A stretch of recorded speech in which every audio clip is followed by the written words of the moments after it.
ఈ లోకములో భర్త ఏ విధంగా ఉన్నాడంట? ప్రతి పురుషునికి శిరస్సు క్రీస్తునియు, స్త్రీకి శిరస్సు పురుషుడనియు, స్త్రీకి శిరస్సు పురుషుడనియు, క్రీస్తునకు శిరస్సు దేవుడనియు, క్రీస్తునకు శిరస్సు దేవుడట. అర్థమవుతుందని చెప్పిన మాట. సంఘానికి శిరస్సు ఎవరు చెప్పాలి? సంఘానికి శిరస్సు క్రీస్తు, క్రీస్తుకు శిరస్సు దేవుడు, స్త్రీకి శిరస్సు పురుషుడు అంటే ఇంతకుముందు శాసనం చేశాడు, పురుషులను స్త్రీలందరూ సన్మానించాల. అది మీరంటే ప్రార్థన చేస్తున్నారు చాలాసార్లు. నేను సంతోషపడతా, అబ్బా స్త్రీలు ఎంతగా కిరీటాల్లాగా ఎంత సంభోగించి పాటలు వారిని ప్రార్థన చేస్తున్నారో స్త్రీకి శిరస్సు ఎవరన్నమాట? పురుషుడు అంటే భర్త. పురుషులు అంటే ఎవరెవరు కాదు, భర్త శిరస్సు అయి ఉన్నాడు. అందు గురించే అమ్మగారు చేస్తూ ఉంటారు, మీ అందరికీ నేర్పించింది ఆ పాఠం అని అనుకుంటున్నాను నేను. కానీ మీరందరూ కూడా ఆ విధంగా ఏ విధంగా ఉండాలంటే విధేయత కలిగి ఉండాలి. విధేయత కలిగి ఉంటేనే సన్మానించబడతారు. ఎక్కడెక్కడ సన్మానించబడతారు చెప్పనా? ఒకటి, ఇంటిలో సన్మానించబడతారు. రెండవది, దేవుని చేత సన్మానించబడతారు. మూడవది, బిడ్డల చేత సన్మానించబడతారు. నాలుగవది, సంఘములో సన్మానించబడతారు. ఐదవది, బయట సన్మానించబడతారు సమాజంలో. ఒకవేళ అలాంటి సన్మానం లేకపోతే ఏం ప్రయోజనము? ఆ కుటుంబంలో ఏది కూడా సంతోషం ఉండదు, ఏది ఆనందం ఉండదు. నువ్వు సన్మానించకపోతే ఆయన ఎటో పోతాడు, లేకుంటే ఇంకొక రకంగా ఏదో దురలవాట్లకి లోనవుతాడు. లోనవ్వకుండా స్త్రీ ఏం చేయాలంటే, కేంద్రముగా ఉన్నటువంటి స్త్రీ ఆ పురుషుణ్ణి సన్మానించి కంట్రోల్లో ఉంచాలి. అర్థమవుతుందమ్మా? కంట్రోలింగ్ రిమోట్ కంట్రోల్ మీ దగ్గరే ఉండాలి. సన్మానించినా కానీ రిమోట్ మీ దగ్గరే ఉండాలి. కాబట్టి ఆ విధంగా సన్మానించాలని దేవుడు చెప్తున్నాడు. మన పితరులైనటువంటి వారు బైబిల్ గ్రంథంలో చాలామంది ఉన్నారు. అదేవిధంగా దేవుని వాక్యంలో చూసినట్లయితే సామెతల గ్రంథం 31వ అధ్యాయం 27వ వచనంలో ఒక మాట ఉంది, చూడండి. ఆమె తన ఇంటి వారి నడతలను బాగుగా కనిపెట్టు. ఎవరు తన ఇంటి వారి నడతలు బాగా కనిపెట్టేది? భయభక్తులు కలిగినటువంటి స్త్రీ, గుణవతి అయినటువంటి స్త్రీ. తన ఇంటి వారి నడత. ఎవరి నడత? ముందుగా ఎవరి నడత కనిపెడుతుంది? అందరికంటే ముఖ్యంగా, బిడ్డల కంటే ముఖ్యంగా భర్త నడక గుర్తుపెట్టుకుంటుంది, భర్త స్వరము గుర్తుపెట్టుకుంటుంది. 1000 మందిలో పిలిచినా కానీ స్వరము, భర్త స్వరం భార్య పెట్టుకుంటుందా? నడతలను తెలుసుకుంటుంది, స్వరం తెలుసుకుంటుంది. తను ఎలాంటి వాడో తనకు భర్తకు తెలుసు. అంటారు, నీకేం తెలుసు నానా ఆయనతో పడే బాధలు ఇంత అంత అంటారా? తల్లిదండ్రులతో చెప్తారు, ఏమ్మా ఇంకా ఎన్ని రోజులు ఉంటావు ఇక్కడే, పుట్టింటి కడ వెళ్ళరాదు అంటే, నీకేం తెలుసు నాన్న, అక్కడ నరకం అనిపిస్తున్నాను నాన్న అంటారు కదా. వారి నడవడుకులు వారు తెలుసుకుంటారు. వారి నడవడికల్ని మార్చే బాధ్యత ఎవరిదంటే, భర్త నడవడికలు మార్చే బాధ్యత భార్యదే. ఎందుకంటే భార్యని ఏమన్నారో తెలుసా? అర్ధాంగి అన్నారు. అర్ధాంగి అంటే అన్నిటిలో కూడా అధికారం కలిగినటువంటి వ్యక్తి అని అర్థం. అర్ధాంగి అంటే నాలో నుండి తీయబడినటువంటిది అని మన ఆదాము గారు అంటూ ఉంటాడు. నాలో నుండి తీయబడినటువంటి, నా ఎముకలలో ఎముక, నా మాంసంలో మాంసమా అని అర్ధాంగి అంటారు.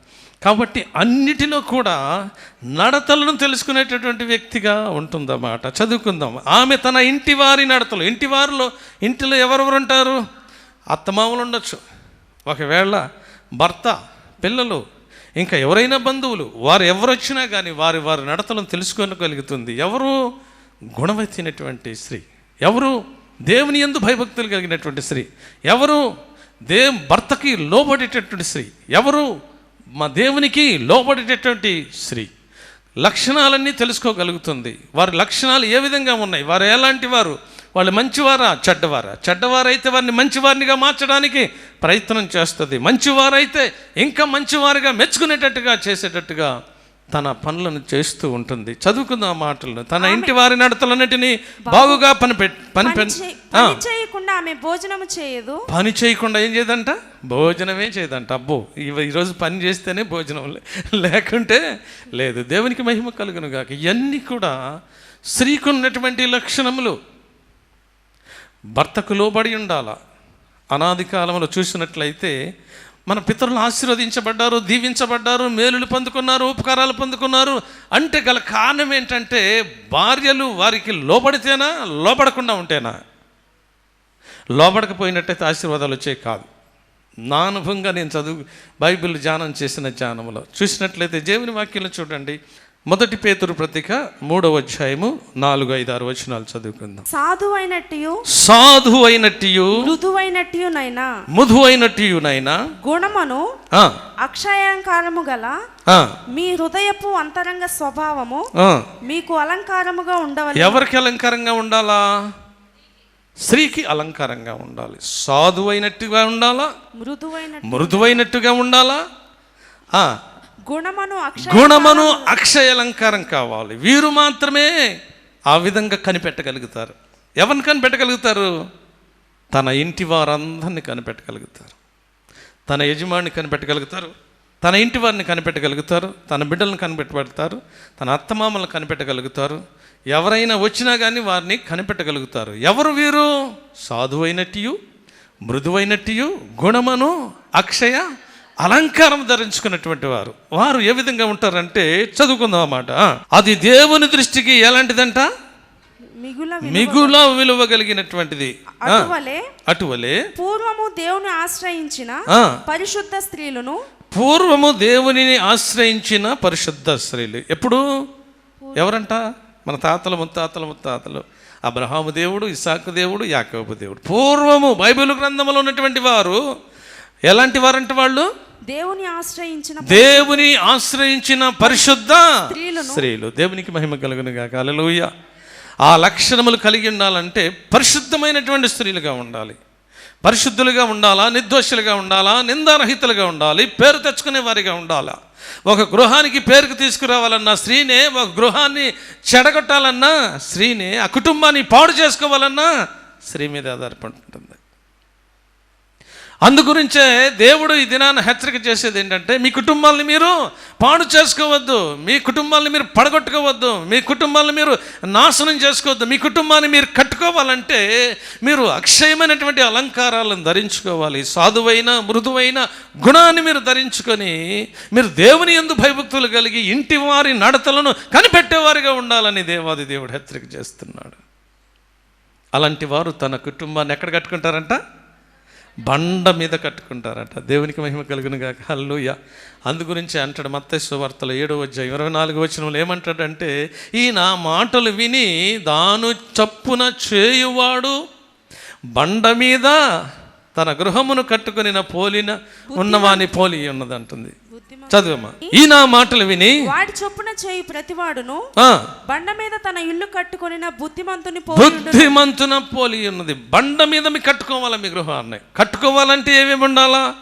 సాధువైనట్టు, మృదువైనట్టు, గుణమును అక్షయ అలంకారం ధరించుకోవాలి. ఆ స్త్రీ ఏ విధంగా ఉంటుందంటే తన ఇంటి వారి నడతలను కనిపెడుతుంది. దేవునికి మహిమ కలుగును గాక. హల్లెలూయా. ఇంకా చూసినట్లయితే చూడండి, చదువుదాం 5వ వచనం చదువుదాం. 3:5 పేతురు. అటువలనే పూర్వము దేవుని ఆశ్రయించిన పరిశుద్ధ స్త్రీలను తమ పురుషులకు ఏం చేశారంట? ఎవరికి లోబడ్డారంట? పురుషులకు లోబడి ఉన్నారంట. లోబడటం వలనే ఆ కుటుంబాలు ఆశీర్వదించబడ్డాయి.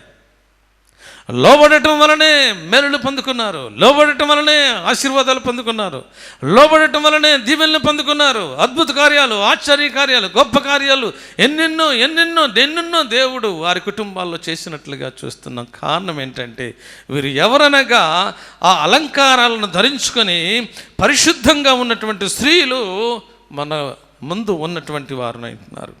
వారు ఎలాంటి వారంటే దేవుని ఆశ్రయించినటువంటి స్త్రీలను, పరిశుద్ధ స్త్రీలు. ఎవరిని ఆశ్రయించారంట? దేవుని ఆశ్రయించేవారిగా ఉండాలి మీరు. ఒకవేళ ఏదైనా సమస్య కలిగితే, ఏదన్నా కష్టం వస్తే, ఏదన్నా ఇరుకు వస్తే, ఏదన్నా ఇబ్బంది వస్తే, ఏదన్నా బాధ వస్తే కనుక మనుషులను ఆశ్రయించేవారిగా ఉండకూడదు, కానీ దేవునిని ఆశ్రయించే స్త్రీగా ఉండాలా.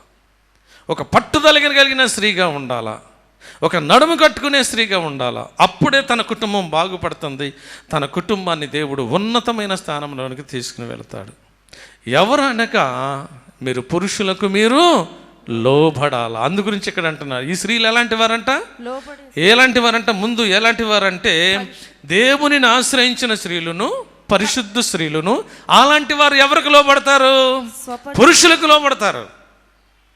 అలా లేకపోతే పురుషులకు ఏమాత్రం కూడా లోబడనట్టి వారికి ఏంటంట చెప్పాలి, లోబడిన వారికి శ్రమ ఉందా లేదా? దేవుని వాక్యంలో ఉంది. యెషయా గ్రంథంలో 30వ అధ్యాయంలో 1వ వచనంలో ఉంటుంది. చూడండి మాట చదువుదాం. యెహోవా వాక్కు ఇదే, లోబడని పిల్లలకు శ్రమ. ఎవరంట? లోబడని పిల్లలకు, లోబడని స్త్రీలకు, లోబడని పెద్దవారికి, లోబడని పురుషులకు, లోబడని ఇంటి వారికి, లోబడినటువంటి వారికి, దేవునికి లోబడినటువంటి వారికి ఏమొస్తుందంటే శ్రమ, శ్రమ, శ్రమ, శ్రమ, శ్రమ. ఆ కుటుంబంలో శాంతి లేదు, సమాధానం లేదు, నెమ్మది లేదు, తృప్తి లేదు, మేలులు లేవు, దీవెనలు లేవు, ఆశీర్వాదాలు లేవు, ఏదీ లేదు. కారణం ఏంటంటే ఆ స్త్రీ దేవుని యందు భయభక్తులు కలిగి ఉండటం లేదు, పరిశుద్ధమైనటువంటి స్త్రీగా ఉండటం లేదు. ఇంకా ఏ విధంగా ఉంటుందంటే దేవుని ఆశ్రయించినటువంటి వారిగా ఉండటం లేదు. పరిశుద్ధమైన స్త్రీగా ఉండాలా, దేవుణ్ణి ఆశ్రయించే స్త్రీగా ఉండాలా, పురుషులకు లోబడే స్త్రీగా ఉండాలా, బిడ్డల్ని కట్టుకునేటట్టుగా నడతలన్నిటినీ కూడా కనిపెట్టే స్త్రీగా ఉండాలి.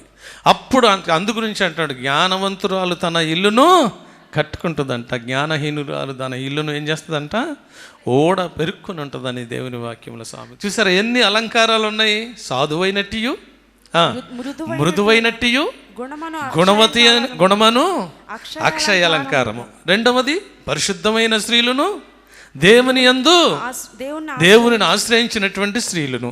ఇవన్నీ కూడా ఏం చేశారంట వారు చెప్పాలా, అలంకరించుకున్నారట. దేవునికి మహిమ కలుగును గాక. హల్లెలూయా. ఎవరైనా సరే దేవుని మాటలు వింటున్నటువంటి ప్రతి వారు కూడా ఈ అలంకరించుకున్నట్లయితే, వారు పురుషులకి లోబడినట్లయితే, దేవునికి లోబడినట్లయితే, దేవుని యందు భయభక్తులు కలిగినట్లయితే ఆశీర్వాదాలు, నిండైనటువంటి ఆశీర్వాదాలు దేవుడు ఇచ్చే దేవుడు అయి ఉంటున్నాడు. ఆ కుటుంబాన్ని బహుగా ఆశీర్వదించే దేవుడు అయి ఉంటున్నాడు. ఆ బిడ్డలను బహుగా ఆశీర్వదించే దేవుడు అయి ఉంటున్నాడు. వారికి ఇచ్చిన సంతానాన్ని బహుగా దీవించి ఆశీర్వదించి గొప్ప ప్రయోజకుల్ని చేసే దేవాది దేవుడు అయి ఉంటున్నాడు. అందుచేతనే ఇక్కడ ఏమంటున్నాడు అంటే, చదువుకుందాం, అది కంటిన్యూషన్ చేద్దాం ఆ మాటలు. ఆ ప్రకారము శారా అబ్రహామును, మళ్ళీ ఎక్కడికి వెళ్ళాడు? చూడు, మన పితరుడైనటువంటి అబ్రహాం దగ్గరికి వెళ్ళిపోయాడు. అబ్రహాము దేవుని ఎవరి యందు భయభక్తులు కలిగి ఉన్నాడు? దేవుని యందు భయభక్తులు కలిగి ఉన్నాడు. మరి శారా వ్యతిరేకంగా ఉందా? శారా అబ్రహాముకు వ్యతిరేకంగా మాట్లాడుతుందా?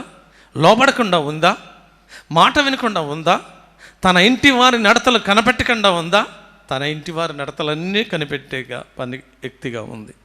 ఎందుకంటే కారణము అక్కడ చూసినట్లయితే ఆ ప్రకారమే శారా అబ్రహాము యజమానుడని పిలుచుచు అతనికి దేవునికి మహిమ కలుగును గాక. హల్లెలూయా. ఎట్లా ఉందంట? యజమానుడు. దేనికి యజమానుడు? గృహానికి యజమానుడు. సంపాదించి పట్టుకొచ్చేవాడు, నిన్ను చుట్టుగా నీకు కావలసిన అవసరతలన్నీ తీర్చేటటువంటి వాడు. యజమానుడి కంటే దేవుడు గొప్ప యజమానుడు అయ్యన్నాడు. పురుషునికి శిరస్సు క్రీస్తు, క్రీస్తుకు శిరస్సు దేవుడు, స్త్రీకు శిరస్సు భర్త. యజమానుడు, యజమానుని సన్మానించాలి, గౌరవించాలి, ఆనందపరచాలి, సంతోషపరచాలి. కష్టపడి ఎక్కడెక్కడో తిరిగి వస్తున్నాడు అనుకో, వచ్చిన వెంటనే ఎదురుగుండా వెళ్ళి, అంతకుముందు ఎదురుగుండా వెళ్ళి ఆ స్త్రీలు కొంతమంది ఎదురుగుండా వెళ్ళి రెండు కూర్చున్నారా, మంచినీళ్ళు తాగుతారా అని వెంటనే మంచినీళ్ళు ఇవ్వటం. వాళ్ళని ఏంటి ఎంతసేపు ఉన్నారు, ఎంతసేపు ఉన్నారేంటి, లేట్ అయిపోయింది కదా, భోజనం చేయలేదు కదా, ఇట్లా చేస్తే ఎట్లా ఉంటుంది తెలుసా? అబ్బా, నా భార్య ఎంత నన్ను ఏం చేస్తుంది, సన్మానిస్తుంది, ఎంత నన్ను, నా జాగ్రత్తలని ఎంత బాగా చూసుకుంటుంది. అంతవరకు ఎందుకు లేటుగా భోజనం చేశారే, ఎందుకు అట్లా చేస్తే అట్లా భార్య సన్మానించింది అనుకోండి. ఒకవేళ ఆడికి బాధలున్నా, ఆడికి కష్టాలున్నా, ఆడికి ఇరుకులున్నా, ఎన్ని బాధలు అక్కడ ఉన్నప్పటికీ ఇంటికి వచ్చేసరికి చాలా హ్యాపీ అయిపోతాడు. అవునా కాదా? ఒకవేళ అట్లా రాకుండా ఇక వచ్చాడులే, రాక వచ్చాడు, ఏదో తెచ్చాడులే, ఏదో పెట్టాడులే అని ఇక వార్తలు మొదలు పెట్టారనుకోండి, వాడు సగం ఇంకా అసలే సగం చచ్చిపోయి వచ్చాడు ఏది దొరక్క. ఒకవేళ పని చేసుకునే వాళ్ళు ఆ రోజంతా పని దొరకలేదు అనుకోండి, ఆ రోజుకి తినటానికి ఇది లేదు, ఏమైనా తీసుకొచ్చావా, ఏం చేయనమ్మా లేదన్నారు అనుకో, నీ ముఖానికి ఏం దొరుకుద్ది, పని దొరకదు, పాడు దొరకదు, నీ ముఖానికి ఏం దొరుకుద్ది అని అంటే వాడు ఏమన్నా విలువ ఉంటుందా? సన్మానించాలి, నడతలు తెలుసుకోవాలి, కష్టంలో ఉన్నాడా తెలుసుకోవాలి, బాధలో ఉన్నాడా తెలుసుకోవాలి. భార్య తెలుసుకొని ఏ విధంగా ఉండాలంటే అతని బాగోగులు తెలుసుకోవాలి, లోబడి ఉండాలా. అలాంటి గుణము కలిగినటువంటి వ్యక్తిగా ఉంది ఎవరు? శారా. దేవునికి మహిమ కలుగును గాక. అందు గురించే మీ అందరికీ ఏమైందంటే తల్లి అయ్యింది. అబ్రహాం అందు గురించే మానవాళ్ళందరికీ కూడా తండ్రి అయ్యాడు. దేవునికి మహిమ కలుగును గాక. హల్లెలూయా. అందు గురించి అంటున్నాడు, ఆ ప్రకారము శారా అబ్రహామును యజమానుడని పిలుచుచు అతనికి లోబడి ఉండెను, మీరును యోగ్యముగా నడుచుకొనుచు ఏ భయమునకు బెదరకయున్న యెడల ఆమెకు మీరు దేవునికి మహిమ కలుగును గాక. హల్లెలూయా. దేనికి బెదరకూడదు, భయపడకూడదు. దేవుడు ఏమంటున్నాడు? భయపడకము, నేను దేవుడినై ఉన్నాను, నువ్వు నాకు భయపడ్డావు కాబట్టి ఇదిగో నా కుమార్తె, ఇదిగో నేను దాచి ఉంచినటువంటి మేలులు, దీవెనలు, ఆశీర్వాదాలు 100 నీ కుటుంబానికి ఇస్తున్నాను, నిన్ను గొప్ప ఐశ్వర్యవంతులుగా చేస్తాను, గొప్ప మేలులతో నింపుతాను, గొప్ప ఉపకారాలతో నింపుతాను, గొప్ప దీవెనలతో నేను నింపుతానని దేవుడు వాగ్దానం చేస్తుంటే ఆ వాగ్దానాన్ని తిరస్కరిస్తూ ఉన్నారు. వస్తీ రాజు ఆజ్ఞను ఏం చేసింది? తిరస్కరించకూడదు. ఆ తిరస్కరించడం వల్ల అక్కడ జరిగింది ఏంటంటే ఒక శాసనం చేశాడు, అందరూ కూడా సన్మానించాలి, దేవుని భర్తలకి భయపడి ఉండాలని రాజు శాసనం చేశాడు. అప్పుడు ఉన్న వారందరూ కూడా భయపడినట్లుగా చూస్తున్నాం. అందుగురించే ఇక్కడ చూసినట్లయితే శారా ఆ విధంగా కలిగింది, శారా ఆ విధంగా పొందుకుంది. అందుగురించే సామెతల్లో అంటాడు, సామెతల్లో 31:27 వారి ఇంటి వారిని అందరి నడకలను కనిపెట్టును. చదువుకుందాం, ఆ మాటలు చదువుకున్నాం. ఆమె తన ఇంటి వారి నడతలను బాగుగా కనిపెట్టును. పని చేయకుండా ఆమె పని చేయకుండా ఏం చేయదంట? భోజనము చేయదు. చదువు. ఆమె కుమారులు లేచి వారి కుమారులు లేచి ఆమెను ధన్యురాలందరూ ఏమంటారట? ధన్యురాలట. కారణం ఏంటంటే ధన్యురాలు అనబడతాకి ఉన్నటువంటి లక్షణాలన్నీ కూడా ఇప్పుడు చదువుకున్నాం మనం. ఏమని? సాధువైనట్టియు, మృదువైనట్టియు, గుణమును అక్షయ అలంకారమును ధరించుకుంది, దేవునికి భయపడి పరిశుద్ధమైనటువంటి స్త్రీగా ఉంది, తన భర్తకు యజమానుడికి లోబడి ఉంది, తర్వాత దేవునిని ఆశ్రయించింది. వారందరినీ ఈ విధమైనటువంటి అక్షయమైనటువంటి అలంకారం ధరించుకుంది కనుక ఆ స్త్రీ ఏం చేయబడుతుందంటే కొనియాడబడుతుందంట, భర్త చేత కొనియాడబడుతుందంట, దేవుని చేత కొనియాడబడుతుందంట, బిడ్డల చేత కొనియాడబడుతుంది. నా భార్య ఎలాంటిదంటే నిప్పు లాంటిది అని చెప్పగలుగుతారు కదా. నా భార్య నా కుటుంబం కోసం ఎంతో ప్రార్థన చేస్తుంది, నా భార్య నా బిడ్డల కోసం ఎంతో ప్రార్థన చేస్తుంది.